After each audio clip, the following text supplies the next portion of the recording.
അപ്പോൾ ഗൈസ്, നമ്മുടെ ഈ ഒരു പനീർ ബട്ടർ മസാല ഉണ്ടാക്കാൻ വേണ്ടിയിട്ട് ആദ്യം തന്നെ ഞാൻ എടുക്കുന്നത് ഒരു വലിയ തക്കാളിയിൽ ഒരു തക്കാളിയാണ്. അതിനുശേഷം ഒരു ടീസ്പൂൺ മുളക് പൊടി,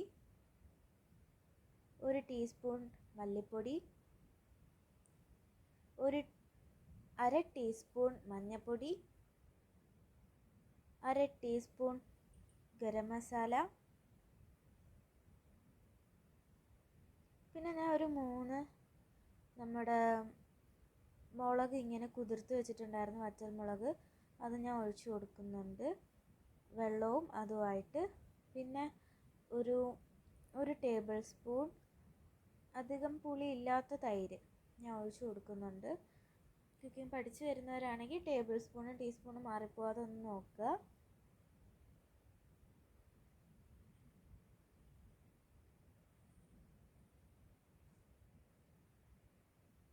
അതിനുശേഷം കുറച്ച് കാഷ്യൂ നട്ട്സാണ് ഞാൻ ചേർക്കുന്നത്, ഒരു 8-10 എണ്ണം. അതിനുശേഷം നമ്മൾ ഇതുപോലെ നല്ല പേസ്റ്റാക്കി ഇതിനൊന്ന് അരച്ചെടുക്കുക. നല്ല പേസ്റ്റ് ആവണം കേട്ടോ.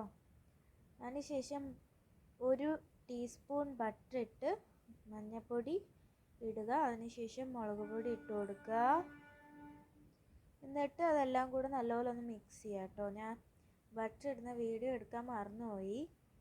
എല്ലാം കൂടെ നല്ലപോലെ ഒന്ന് മിക്സ് ചെയ്ത് കൊടുക്കുക.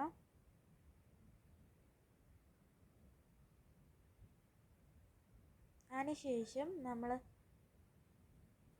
എടുക്കുന്ന പനീർ ഇട്ട് കൊടുക്കുക. ഞാനിവിടെ കുറച്ച് പനീറാണ് എടുത്തിരിക്കുന്നത്.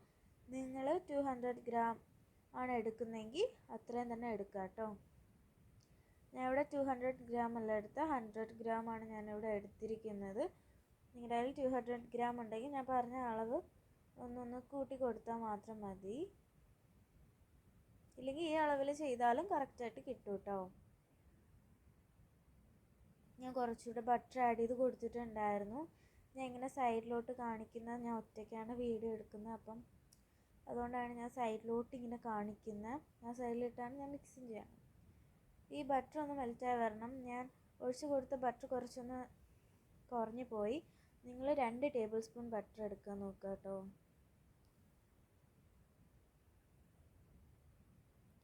ഒന്ന് മെൽറ്റായി വരുമ്പോഴേക്കും ഇതെല്ലാം അതിലൊന്നിട്ട് നല്ലപോലെ ഒന്ന് മിക്സ് ചെയ്തെടുക്കുക.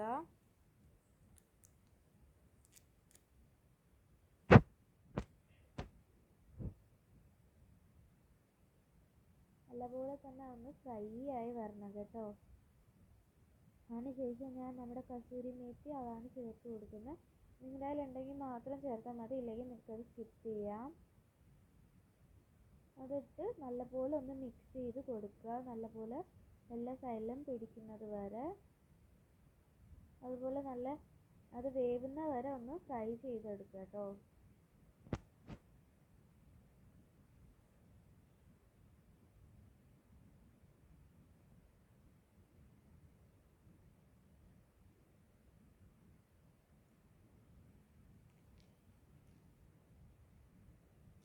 ഇതുപോലെ നമ്മൾ തൊടുന്ന ടൈമിന് നല്ലപോലെ ഇതായിട്ട് വരണം, പഞ്ഞി പോലെ. ഈ സ്റ്റേജ് തൊട്ടുമ്പോൾ ജസ്റ്റ് ഒന്ന് തൊട്ട് നോക്കാം കേട്ടോ. എന്ന് വെച്ചാൽ കൈവച്ചല്ല, അത് വെച്ചൊന്ന് അമർത്തുമ്പോൾ നമുക്ക് അറിയാൻ പറ്റും കേട്ടോ. അപ്പോൾ അങ്ങനെ ഒന്ന് തൊട്ട് നോക്കുക. അതിനുശേഷം അതേ പാനിലോട്ട് തന്നെ ഞാൻ ഒരു ടീസ്പൂൺ ബട്ടർ കൂടെ ചേർത്ത് കൊടുത്തിട്ടുണ്ട്. ഒന്ന് മെൽറ്റായി വരട്ടെ.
ഇത് ഇങ്ങനെ എത്തുമ്പോൾ നല്ലപോലെ ഒന്ന് വഴണ്ടി കിട്ടിയിട്ടുണ്ടാവും.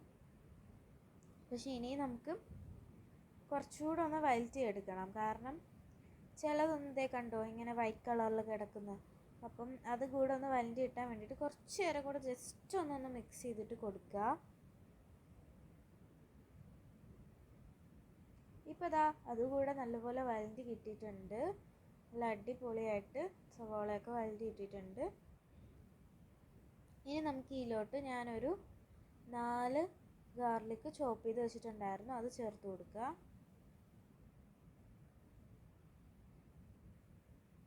അതിനുശേഷം നല്ലപോലെ അതെല്ലാം മിക്സ് ചെയ്ത് കൊടുക്കുക.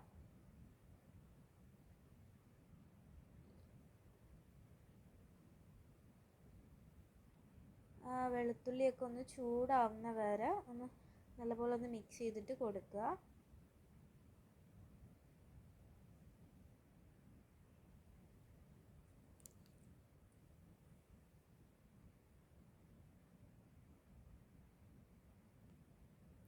അതിനുശേഷം നമ്മൾ അരച്ച് മാറ്റി വെച്ച ആ ഒരു അരപ്പ് ഒന്ന് ചേർത്ത് കൊടുക്കുക.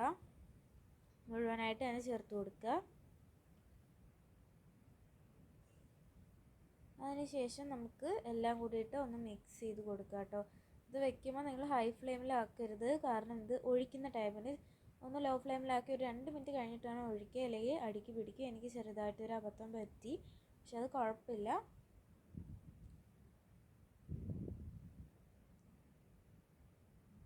ഞാൻ അതിൽ തന്നെ ആ ജാറിൽ തന്നെ 1 കപ്പ് വെള്ളം കൂടെ ഞാൻ ഒഴിച്ചു കൊടുക്കുന്നുണ്ട്. നിങ്ങൾക്ക് ഗ്രേവി കുറച്ചായിട്ട് മതിയെങ്കിൽ വെള്ളത്തിൻ്റെ അളവ് കുറച്ചെടുത്താൽ മതി കേട്ടോ. നല്ലപോലെ ഒന്ന് ഇളക്കി കൊടുക്കുക.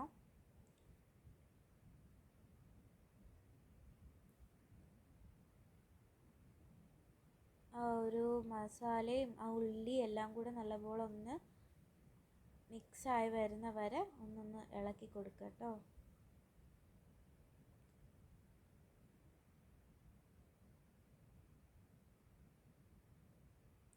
ഇനി നമ്മുടെ പനീർ ഞാൻ ഇതിലോട്ട് ആഡ് ചെയ്ത് കൊടുക്കുന്നുണ്ട്. നമ്മൾ ഉണ്ടാക്കി വെച്ച പനീറെല്ലാം തന്നെ ഞാൻ ആഡ് ചെയ്ത് കൊടുത്തിട്ടുണ്ട്. എല്ലാം നല്ലപോലെ ആ പനീറിൽ നല്ലപോലെ ആ മസാല പിടിക്കുന്നവരെ ജസ്റ്റ് ഒന്ന് മിക്സ് ചെയ്ത് കൊടുക്കുക. ഇപ്പോൾ തന്നെ ഒരു സമയത്ത് തന്നെ നല്ലൊരു സ്മെല്ല് വരും.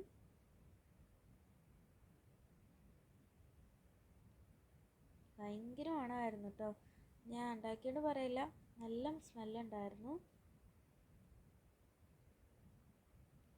പിന്നെ നമ്മളിതിൽ ഇതുവരെ ഉപ്പ് ചേർത്തിട്ടില്ല, അതുകൊണ്ട് തന്നെ ഞാൻ 1 ടീസ്പൂൺ ഉപ്പ് ചേർത്തിട്ടുണ്ട്. ഞാൻ മെഷറിംഗ് സ്പൂണിൽ 1 ടീസ്പൂൺ ഉപ്പാണ് ചേർത്തിട്ടുള്ളത്. 1 ടീസ്പൂൺ കറക്റ്റാണ് ഈ ഒരു അളവിന് വെക്കുന്നതിന്.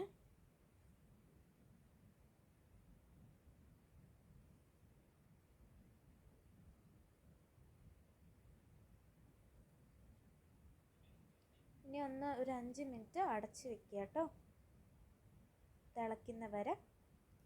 അപ്പോൾ നമ്മളിതാ ഈ ഒരു പനീർ കറി നല്ലപോലെ ഒന്ന് തിളച്ച് സെറ്റായിട്ടുണ്ട്. നല്ലപോലെ ഒന്നുകൂടെ ഒന്ന് ഇളക്കി കൊടുക്കുക. നല്ലപോലെ തന്നെ ഒന്ന് ഇളക്കുക കേട്ടോ.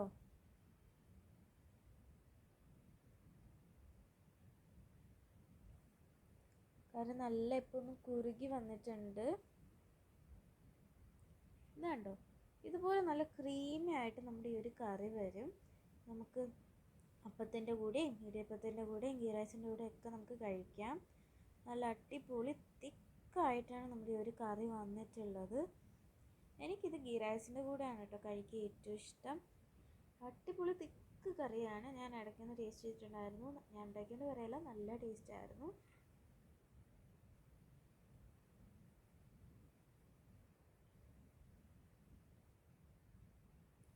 ഞാൻ അത് ഗീ റൈസിൻ്റെ കൂടെയാണ് കേട്ടോ കഴിക്കുന്നത്. എനിക്കിത് ഭയങ്കര ഇഷ്ടമാണ് ഇങ്ങനെ ഗീ റൈസിൻ്റെ